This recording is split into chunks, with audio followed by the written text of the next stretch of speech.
আসলে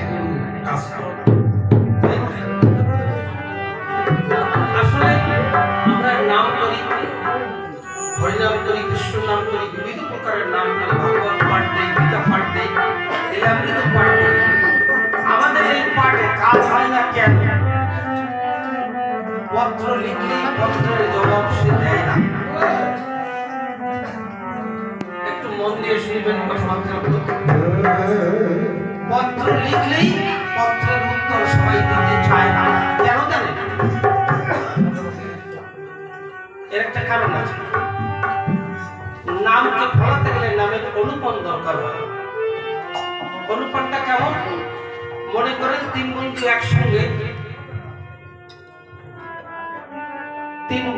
একসঙ্গে বাজার থেকে কালী পুজোর জন্য রসগোল্লা কিনে আনলাম। এক বন্ধু আর বন্ধুকে জিজ্ঞাসা করছে, কথাগুলো বলছে কেন? বোঝাবার জন্য। এক বন্ধু বলছে, ও যে মিষ্টি কিনলি কি করবি বাড়ি গিয়ে? খাবো। কিভাবে খাবি? বাবা মাকে বসিয়ে তাদের সামনে মিষ্টির টোকরাটা খুলে দিলাম, বাবা মা খেলো, পরে ছেলে পেলে খাবে, অবশিষ্ট যদি বেঁচে থাকে তাহলে আমরা স্বামী স্ত্রী দুজনে খাবো। আর একজন বলছে, খাইলি তো ভাই, এটা কোন খাওয়া? খাওয়ার মধ্যে তাৎপর্য আছে। এইটা কিন্তু কামের খাওয়া। এই যে সবাইকে দেওয়ার পরে বাইচে গেল, তারপরে যা থাকবে আমরা স্বামী স্ত্রী খাবো, এটা কামের খাওয়া। আর ওই বন্ধু বলছে, আমি খাবো কিভাবে জানিস? আমি মিষ্টির চোখটা নিয়ে শান্তি হরিচাঁদ গুরুচাঁদের সম্মুখে দিয়ে প্রসাদ নির্মাণ করব, সেই প্রসাদ সবাইকে বন্টন করে অবশিষ্ট একটু হাতে নিয়ে খাবো। এ হচ্ছে অনুপান, প্রেম। এর প্রেমের খাওয়া, ওটা হচ্ছে কামের খাওয়া। তা তুমি যে বলছো চিত্রগুপ্তের কাছে চিঠি লিখছে, পাঠাও দেখি শ্রী গুরুর কাছে। গুরুর কাছে পাঠালে গুরু উত্তর দেয় না। আগে কি করতে হবে? প্রেমে পর্যবসিত করতে হবে। প্রেমে পর্যবসিত করতে গেলে কি করা প্রয়োজন? হায় 5:30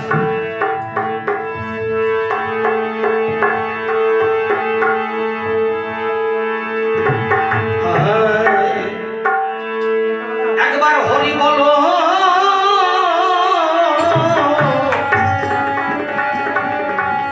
মনে ভোলা ডুবে যায় তোর পারে বেলা, পরে বেলা থাকতে সোজা পথে চল। একবার হরি বলো,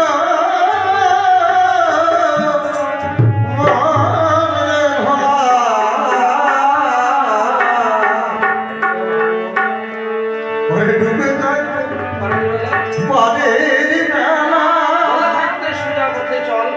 ওরে বেলা থাকতে সোজা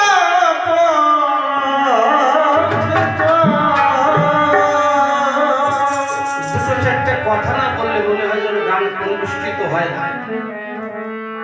তাই সাধারণ একটু মাঝে মাঝে আলোচনা করবো, যদি কেউ বিরক্তি হন তাহলে কল্পনা। যেমন এই কবি গান সৃষ্টি কিন্তু হরিচাঁদ গুরুচাঁদ থেকেই কবি গান শুরু। এর আগে কবি গান ছিল না, গৌরলীলায় ছিল না কবি গান, কৃষ্ণলীলায় কবি গান ছিল না। কবির উৎপত্তি হরিচাঁদ থেকে শুরু হয়। হরিবর, মনোহর, রাজেন্দ্র সরকার, তারক সরকার, অশ্বিনী সরকার, এরা সব সরকার। আর এই সরকারকে মাথা অতি সহজে নিচু করতে পারে না। হাজার লোকের ব্রেন আর একটা সরকারের ব্রেন এক বরাবর, কিন্তু এদের ব্রেন বলে দ্রুত চলে। হরিচাঁদের পায় সব কবিরা ওই সময় লুকিয়ে পড়ল। কেন? তারা রিসার্চ করে দেখলো সাধারণ মানুষ নয়, সাধারণ অবতার নয়, কৃষ্ণ অপূর্ণ, মহাপ্রভু অপূর্ণ, রামচন্দ্র অপূর্ণ। কারণ এক একজন এক এক যুগে আসছে। কেউ ক্ষীরোদের সাই, কেউ বৈকুণ্ঠপতি, এই ধরনের অবতার আসছে। কিন্তু আসল হরি যে, সে পূর্বে আসে। প্রথম আসল হরি আসলো অপূর্ণ কি করে? কৃষ্ণ কুরুক্ষেত্র রণ ত্যাগ করে প্রভাস স্ত্রী গিয়ে যজ্ঞ করলো। যজ্ঞ করবে, এমন সময় কৃষ্ণ অর্জুনকে নিয়ে বললো, চলো ক্ষীরোদ সঙ্গে দেখা করে এসে।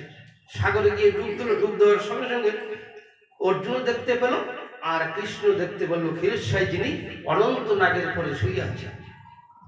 চরণের ধারে গিয়ে প্রণাম করলেন কৃষ্ণ, অর্জুনও করলেন। ক্ষীরোদ হরি ডাক দিয়ে বলছে, কৃষ্ণ তোমাকে যার জন্য পাঠিয়েছি তার কত দূর কি করেছ? তাহলে পূর্ণ না, বড় বড় আশা করে। কিন্তু কোন শাস্ত্রে নাই হরিচাঁদের বড় কেউ ছিল, নেই শাস্ত্রে। সব শাস্ত্রে আছে রামের উপরে ছিল, এমনি করে সবাই ছিল, কিন্তু হরিচাঁদের কোনো সিদ্ধান্ত নেই যে উনি নকল হরি বা উনি পূর্ণ না, এর কোনো সিদ্ধান্ত নেই, উনি পূর্ণ। তাই একদিন গণেশ পাগলের নিয়ম ছিল, বগলে একটা রামদাও থাকতো, হরিবল হরিবল লেংটি পরা, বগলে একটা রামদাও থাকতো। হরিবল মনোহর কবি গাইতে যাত্রা করলেন, ছেড়ে দাও যাত্রা করলেন। হঠাৎ রামদাও ওখানে টান দিয়ে সামনে বের করে বলছে, এই তোরা কোথায় যাচ্ছিস? মনোহরকে বলতো রাঙাখুড়ো আর হরিবরকে বলতো রাঙাভক্তা। দুই ভাইকে দুই নাম ধরে ডাকতে গণেশ পাগল। বলছে কবি গাইতে যাচ্ছে, আমার আজকে একদিন গান বায়না নিয়ে ফেলছি, গান গেয়ে এসে তারপরে যা তো সরকার মানুষ চালাক তো। হরিবর ডাক দিয়ে বলছে, গান তো গাবো, কিন্তু আমাকে বিনা পয়সায় কিন্তু হবে না, পয়সা দিয়ে গান বিদায় দিতে হবে, কিন্তু পয়সা ছাড়া গান গাবো না। হ্যাঁ দেব। গান গায়ে যখন ফেরত যায়, পেছন থেকে ডাক দিয়ে বলছে, শোন, কি বল, গান গাবি না? হ্যাঁ গাবো।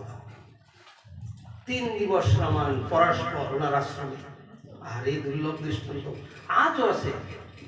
গণেশ পাগলের সেই ফুলবাড়ি বাড়ি আশ্রম আছে এখনো পর্যন্ত। ওনার আশ্রম থেকে একটা চুল পর্যন্ত কেউ নিতে পারে না। 200 একর জমি ছিল, নিয়ে নিয়েছিল। সেই 200 একর মরিয়ে দেওয়ার 90 বছর পরে কোর্টে কেস করে গণেশ পাগল নিজে গিয়ে কেস করছে, সবাই কুটবস্ত করে দিয়ে আবার আশ্রমের জমি আশ্রম হয়ে গেছে। দুর্লভ দৃষ্টান্ত। 90 বছর মারা যাওয়ার পরে সেই গণেশ পাগলের কথাই বলছে। গান শুরু করলো, 3 দিন 3 রাত্র গান হলো। হঠাৎ ডাক দিয়ে বলছে, দাও আমাকে বিদায়, পার্টির সবাই বিদায় করতে হবে শিল্পীদের। গণেশ পাগল ওই লেন্টি জানা দিয়ে 1 পয়সা পরে নেই, দিতে পারবো না, আমাদের কিচ্ছু নেই। কিন্তু বাবা পরমার্থিক জগতের যদি কিছু চাস আমি দিতে পারি, পয়সা দিতে পারবো না, কিন্তু পরমার্থিক সম্পদ যদি চাস দিতে পারবো। তো সরকার সালাম শট করে গেছে, হ্যাঁ বাবা তা দিলেও হবে। চা কি চাস? মনোহর বলল, বাবা কিচ্ছু চাই না, আমি শুধু তোমারই চাই, আর কিছু আমার দরকার নেই। গণেশ পাগল বলল, ধরা পড়ে গেছে তো, মুশকিল তো। পরমার্থিক সম্পদ মানে আমার চাচ্ছে।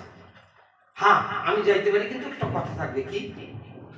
আমি যা করবো আমার বিরোধী কাজ যদি তোমার পরিবার থেকে বিরোধিতা করে, তোমার বাড়ি আর থাকবো না। কেন ঠিক প্রতিশ্রুতিতে আবদ্ধ হয়ে গণেশ পাগলকে নিয়ে বাড়ি গেল।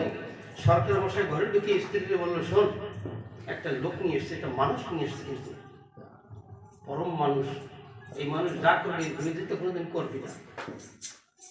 বেশ যত্ন করে শুতে দিচ্ছে। সকালবেলা থেকে কি দরজার ধারে 1 কাড়ি পায়খানা করে রাখছে, একদম মেন দরজায়।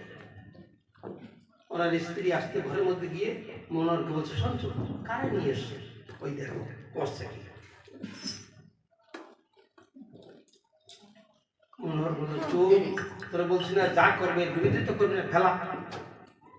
এর আগে কিন্তু হরিবরের 6টা ছেলে জন্মগ্রহণ করে, কালা নীল সাদা নানান রকম রূপ ধরে আতুর ঘরেই মারা যায়। ওনার বংশে প্রদীপ দেওয়ার মতো কেউ নেই। ওনার স্ত্রী লজ্জা ঘৃণা ভয় ত্যাগ করে ওই পায়খানা পরিষ্কার করলেন। পাগল বেরোয় ডাক দিয়ে বলছে, মা তুই আমার পায়খানা যখন ফেলছিস, তাই তো তুই আমার মা। তুই যখন মা, আমি একটা বাড়ি বুড়ি দেখবো না, এটা তো ভালো কথা না। যা বৎসর করতে পারবে না, তোর ছেলে হবে। সত্যিকারে ঠাকুরের কাছে ঠাকুর করে। আর এই মানুষের বাক্য তো ভগবান শোনে। বৎসর করতে না করতে একটা সুন্দর চেহারা, দিব্য কান্তি, অপূর্ব কান্তি দেখলেই প্রাণে জাগে শান্তি। কিন্তু ওই হওয়ার সঙ্গে সঙ্গেই লাল নীল সাদা, আগে যে 6টা মারা গেছে ওই কায়দা। বউ আতুর ঘরে বসে করে, শুনছো কি, আগে 6-6টা ছেলে গেল, এই ছেলের ওই ওই ভাব দেখো, বলছে ছেড়ে দে, পাগলের দেওয়া ধন তো, আগে তো 6টা গেছে, এটা গেলিও দোষ নেই, পাগল যা করে করবে। পাগল রামদাও নিয়ে আতঙ্ক করে ঢুকে গেছে ওই অবস্থায়, ঢুকে যে বলছে কি রে মা, কয় বাবা এই ছেলে আসবে না, আসল কথায় দিকে দিচ্ছে। পাগল কয় আমার ধারে দিয়ে নিয়ে ঘরের বাইরে গেছে, কয় শিগগিরি উনুন জাল দিয়ে তেল গরম কর, কড়াইতে তেল দিয়ে গরম কর, তেল যখন টকবক টকবক করে ফুটে, এই সময় বাচ্চাটাকে করোর মধ্যে ঢেলে দিচ্ছে, ঢেলে দিয়ে খুঁজতে দিয়ে ঘটে একটু কিছু সময় পরে, কিন্তু স্বামী স্ত্রীর কোনো কথা নাই। কেন কথা নাই? ওরা গণেশের রূপ জানে, গুণ জানে, ওর সমস্ত কিছু জানে, পাগল যা ইচ্ছে খুশি তাই করতে পারে। যেমন বিজয় বাবুর এটা রামদাও দিয়ে ঘটে, ছট পথে এটা করে দিল ওই গণেশ পাগল। তো বিজয় বাবু কান্দি বলছে, বাবা করলাম ঠোঁটটা তো রক্ত করতেছে, কয় রসের নালি খুলে দেয়, তুই যেখানে যাবি আর কোনোদিন তোর গাড়ি মানুষ একটা মানুষ উঠবে না, সবাই কাঁদবে বাবা, তোর মুখ থেকে রস ধরবে, সেই রসের নালিটা তৈরি করে দিলাম। রসিক বাবু ওই আসলে গান গাবে, কণ্ঠ শুনে মানুষের সব উঠে উঠে হাঁটা দিল। রসিক বাবু বেরোয় শালমোহর দিয়ে চিন্তা করলো, প্রাণ রাখবো না, কেউ জানে না রসিক বাবু কোথায় গেছে। পাগল আস্তে আস্তে পিছনে যেয়ে বলছে, বাবা দুঃখ পাইছি, তোদের মাসির সঙ্গে ওই হারা পায়খানার জল খা, নালির জল খা। এক গ্রস গণেশ উঠাই দিল, বিভিন্ন পোকা মাকড় কত কিছু, সেই জল রসিকবাবু ভক্ত বাড়ি খেলো। সেদিন থেকে বার নাম হলো রসিকবাবু। কণ্ঠ আসলে গিয়ে গান ধরলো, সারা দেশের মানুষ যারা চলে গেছিল তারা রসিকের কণ্ঠ শুনতে ফিরে আসবে, গণেশ পাগলের দাম। এইবার ওই ছেলে কড়াইতে ভাজি ভেজে করছে, মা নেই, ছেলে কাঁদিয়ে পড়ছে, কোলে দিয়ে করছে নিমা, এর ভাইজা রাখলাম, নিয়ে আর কোনোদিন মরবে না। এ হলো দুর্লভ দৃষ্টান্ত এই পাগলের। সেই পাগলের বাড়িতে গান টান গাওয়ার পরে কেন হলো? হরিচাঁদের সঙ্গে কামে না, প্রেমে যুক্ত ছিল। প্রেম যদি থাকে তোমার, হরিচাঁদকে চিঠি পাঠাতে হবে না। ঠাকুর বন্দী হয় একমাত্র প্রেমে, কামে বন্দী হয় না। এই ছেলেমেয়েরা যেগুলো করে এগুলো কাম, প্রেম না। যদি প্রেম হয় সেখানে ঈশ্বর আসতে বাধ্য, ঈশ্বর তার সঙ্গে যোগে যুক্ত থাকে। তাই বলছে, ও তোর হিসাব দেওয়ার সময়, সময় এলো রে।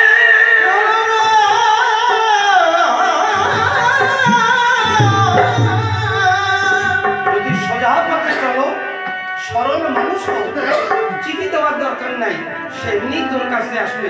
ভেবে দেখো কেন সরলতা বলছে। আজকে গায়ে বল আছে, শক্তি আছে, যা খুশি তাই করতে পারি, এমন একদিন আসবে সেদিন আমাকে ঘরের বাইরে বেরোতে গেলে হাতে একটা লাঠি নিয়ে বের হতে হবে। সেদিন আমার গায়ে শক্তি থাকবে না, বল থাকবে না, সেদিন তোমাকে তার কাছে হিসাব দিতে হবে। তাই বলছে, তোর হিসাব দেওয়ার সময়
থাকবে না সাথী পড়ে রবে বন্ধুরা সত্য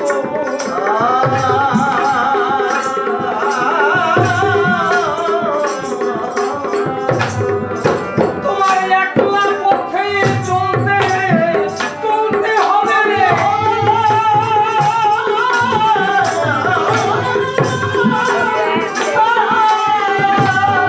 তোমার একলা পথে চলতে চলতে হবে রে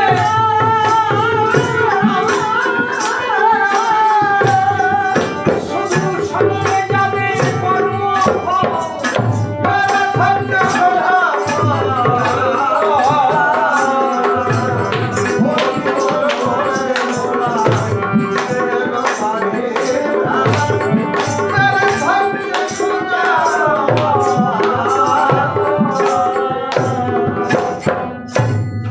আদরটি কোথাও শোনা যায়নি কোনো মানুষ মারা যাওয়ার পর অর্থ সম্পদ নিয়ে চলে গেছে না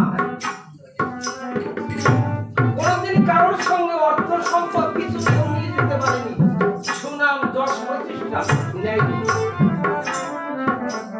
নিল কি কর্মফল সব কিছু এড়িয়ে যাওয়া যায় কর্মফল কেন যায় না কারণ রাত্রি ঘর থেকে বেরিয়ে যাকে বলে সবার ঠাই বাইরে আনন্দের সময় নাই কি বলবো তোদের কাছে একটা ছেলে তোর সুন্দর ছেলে হয়েছে সবাই আনন্দিত রাত্রে একটু পরে বলছে ছেলে তো হয়েছে কিন্তু ওর চোখ নাই এই যে জন্ম কেন এর আগের জন্মে সে মানুষ ছিল মানুষ হওয়ার কর্ম করেছে কিন্তু তার চোখ দুটো খারাপ ছিল যাকে তাকে কুদৃষ্টি করতো ভগবান তিনি তাকে বললেন যা মানুষ হবি। কিন্তু যে চোখ দিয়ে কুদৃষ্টি দিয়েছিস এই চোখ আর থাকবে না তো তাই তো জন্ম হলো কর্মফলকে এড়ানো যায় না ও তো একলা পথে চলতে চলতে হবে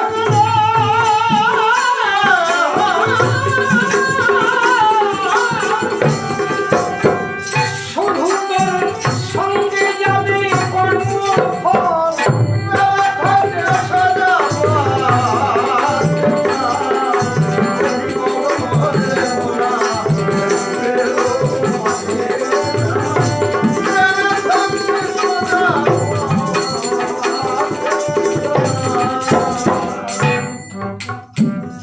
ভগবানকে চিঠি লিখতে হয় না তিনি অন্তর্যামী আমার অন্তরের খবর সে জানে আমি যদি তেমন কর্ম করি কত মানুষ হরিসভা সুখসভা বৈষ্ণব সভা কোনো সময় যায় না কিন্তু মরণকালে সে ব্যক্তি দেখা গেল আত্মীয় স্বজনকে ডাক দিয়ে হা কৃষ্ণ হা গৌরাঙ্গ হায় হরিচাঁদ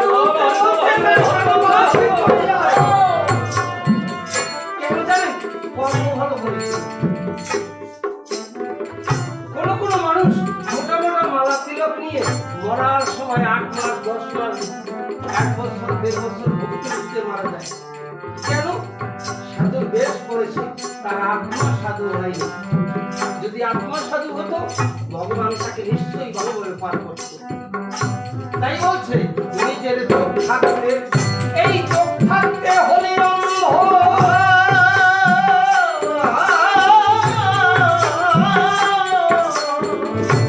পরমার্থে নাই সম্বন্ধ অন্তরে কামনা বন্ধ তোমার বাহিরে সুন্দর মন্ত্র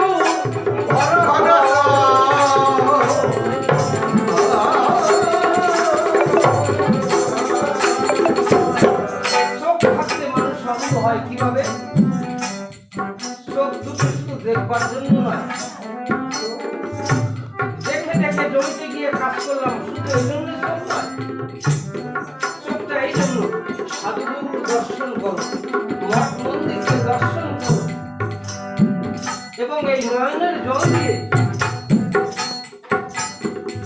এই চোখের জল দ্বারা সাধুগুরুর বৈষ্ণবের নয়নের জল দিয়ে তাদের চরণ ধোয়াও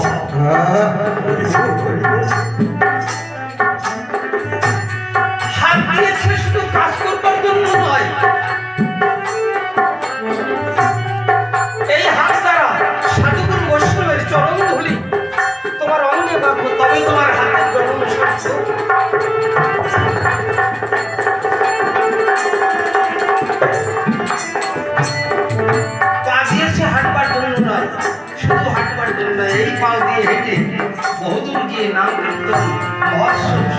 কাজে যোগদান করো, শুধু কর্ম করবার জন্য না। এ যদি তুমি না করো তাহলে তোমার পায়ের জন্ম বৃথা, চোখের জন্ম বৃথা, তোমার হাতের জন্ম বৃথা। তাই নিজের চোখ থাকতে হরিনাম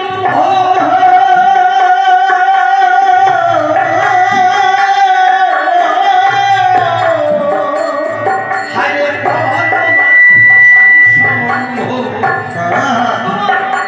অন্তরে কামনা ভঙ্গ, তোমার বাহির সুন্দর অন্তর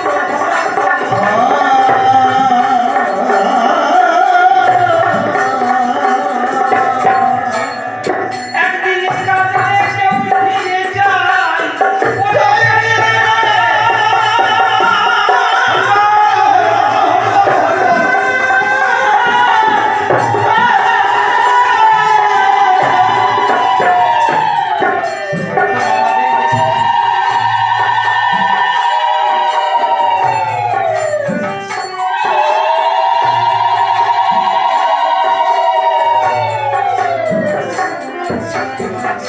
কত বাবাদের দেখেছি, কত মাকে দেখেছি রোগাগ্রস্ত হয়ে ঘরের বারান্দায় পড়ে সকালবেলা উঠতে জল চাইলে দেখা যায় বিকেলবেলা গিয়ে তার কাছে পৌঁছায়। দোষকে ছেড়ে মেয়ে দেখতে বলুন, না না, তোমার কর্মের দোষ, নিজের দিকে তাকিয়ে দেখো। তোমার জীবনে যা কর্ম করেছো তার প্রতিফল একদিন না একদিন পাবেই। ও তুই কাঁদলে কর্ম ফিরে যায়, পড়ে যায়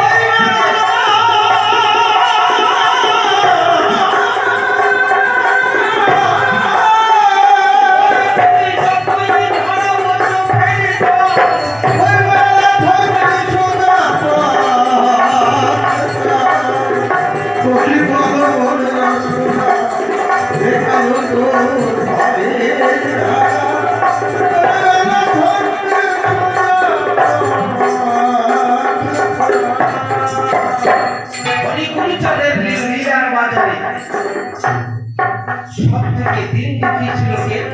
অশ্বিনী। অশ্বিনী ছিল গরিব, কেউ ছিল না। সমস্ত ভক্তরা একদিন ডাকতে বলছে, বাবা অশ্বিনী বড় নিতান্ত গরিব, আমরা ওর গুরু ভাই যারা গেলে পরে একসঙ্গে আমাদের ভালো খেতে দিতে পারে না, ভিক্ষা করে আমাদের খেতে দেয়। বাবা ওকে মিষ্টি দাও। ছোটবেলা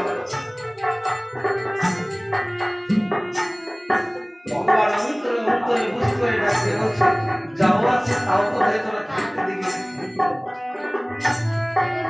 আমি তো দিতে চাই না, কিন্তু অশ্বিনী যে নিতে চায় না। এবার সবাই গিয়ে অশ্বিনীকে ডাকতে বলছে, অশ্বিনী এক কাজ কর, বাবার কাছে গিয়ে কিছু চাও, বাবা তোমাকে দেবে। দেবে? হ্যাঁ চল। সবাইকে সঙ্গে নিয়ে ঠাকুরের কাছে গিয়ে ডাকতে বলছে, ঠাকুর আমি চাইলে তুমি দেবে? ভক্তদের মোহনে ভগবান আর না করতে জানে তো অশ্বিনী কি চাবে, ভগবান জানে।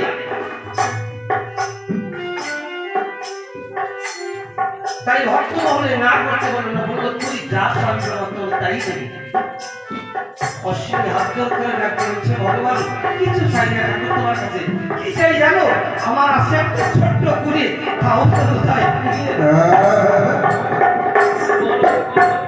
এই যে আত্মসমর্পণ, এই আত্মসমর্পণ করতে পারলে পরে কর্মের মাধ্যমে ভগবানকে যদি আত্মসমর্পণ করতে পারে তাহলে ভগবান আমার কথা শুনবে। আমাকে তাকে ডাকতে হবে না, শেষ আমার জন্য ডাকবে আমাকে। তাই বলছে এখনো তোর সময় আছে,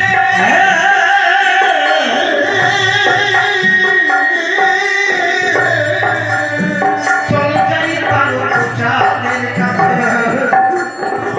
পরিণাম থাকে কিনা পাচ্ছে, সেখানে এক অপূর্ব ঘোষণা।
চায়?